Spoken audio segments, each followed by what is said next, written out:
Hello. I want to cover a few different topics, but I don't think they are long enough.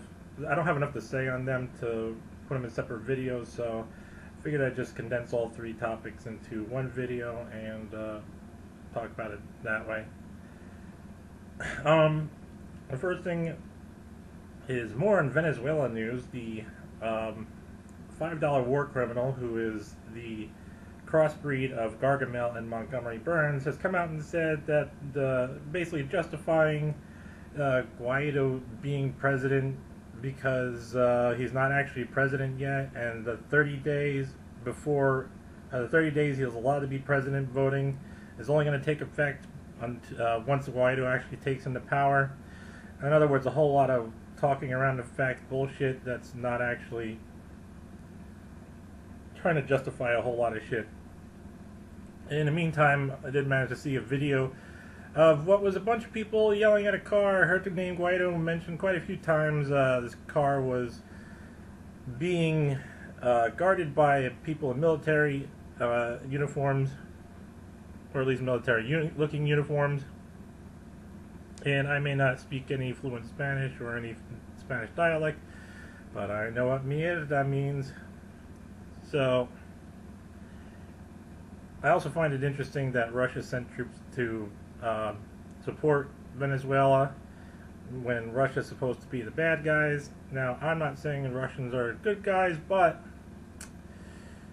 hey, at least someone's sticking up for the people of Venezuela, right? And another thing that's been going on recently is Trump's been talking about wanting to close the Mexican border to try and prevent drugs from coming across. Now, this I find rather curious. Part of the trade negotiations with China have been to stop the fentanyl from being produced there and coming over here. One of the things Trump has said is about drugs coming through the Mexican border. But we still have the opioid crisis in America, and let's not forget all the stories from a while ago where the soldiers in, what was it, Afghanistan? I think it was Afghanistan, were charged with guarding poppy fields, which, as you may or may not know, is a key ingredient into opiates.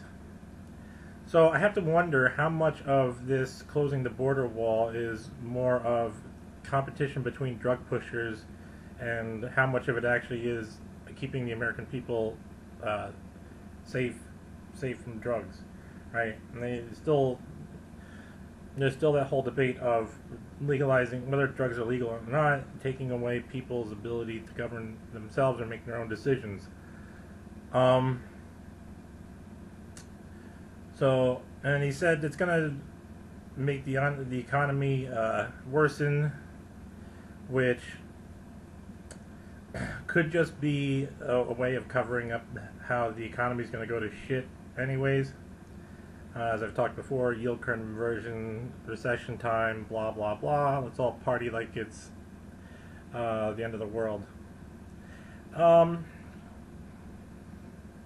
So these will be interesting things to watch, and really, this whole decision brings up part of the idea of why I'm doing this whole campaign to try and make this country a more direct democracy. These are tough decisions, and that's fine. But these are decisions that really we should be making ourselves and not having somebody make these decisions for us. We need to come together and we need to have the conversation. And this is a really good example because it shows that there's not really any easy decisions when it comes to life, and especially politics and geopolitics. And it's really a humbling experience if you look at it through your own life.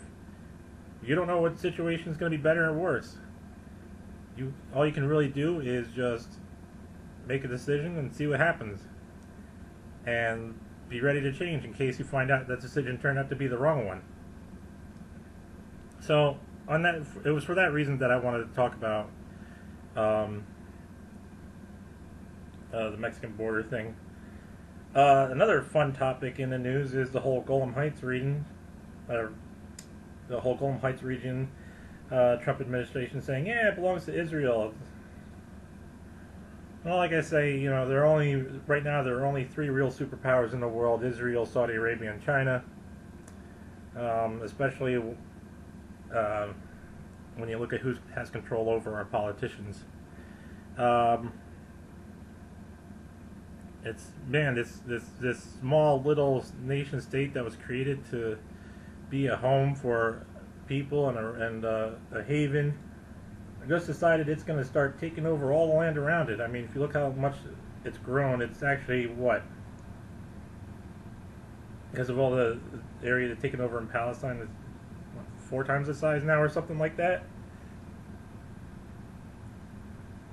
So much for a religious haven. Seems more like a nation hell bent on conquest in one form or another. Um,